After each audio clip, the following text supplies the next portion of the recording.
Apa bedanya logika dengan halusinasi? Apa bedanya dengkulmu dengan otakmu? Itu aja.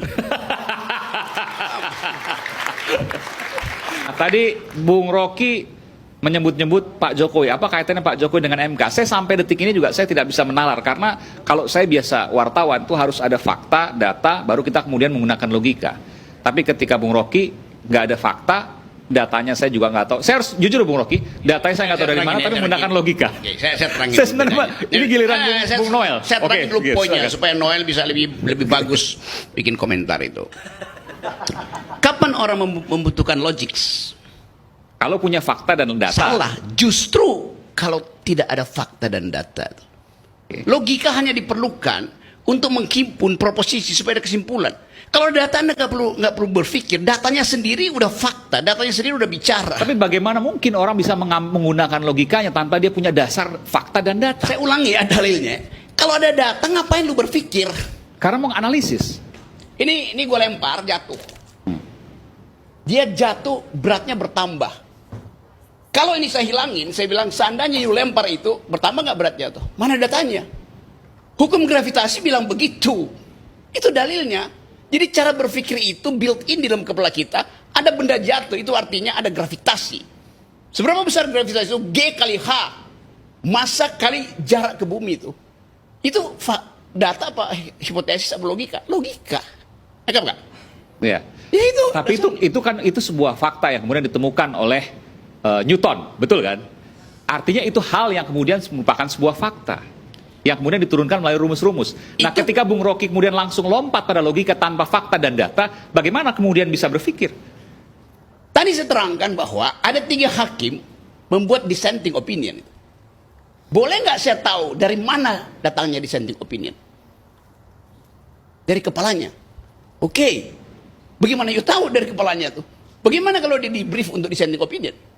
Di dalam ketiadaan fakta dan data itu, saya pakai otak itu. Karena itu saya lakukan guesstimasi, guessing by estimation, bahwa ada sesuatu yang menyebabkan dissenting opinion itu tidak mengubah keputusan. Kan faktanya 3/5 tuh.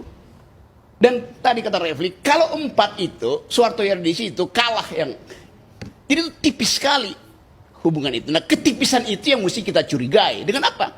Ya dengan otak, kan datanya nggak ada. Kecuali kita buka handphone hakim-hakim itu.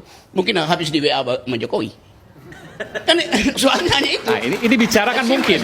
Mungkin itu kan potensi, bukan fakta, bukan data. Nah, dari mana kemudian bisa ada, ini seharusnya Anda ya? Dari mana? Dari mana kemudian bisa Anda menyimpulkan, ya? Menyimpulkan, saya belum katakan itu. Bahwa logika Anda, bahwa Pak Jokowi ada di dalam background putusan yang dibacakan kemarin oleh Mahkamah Konstitusi. Halaman 12 novel yang ditulis oleh Arthur Conan Doyle, yaitu judulnya Sherlock Holmes. Sherlock Holmes nggak pernah pakai data, dia pakai otak itu. Itu dasarnya berpikir begitu.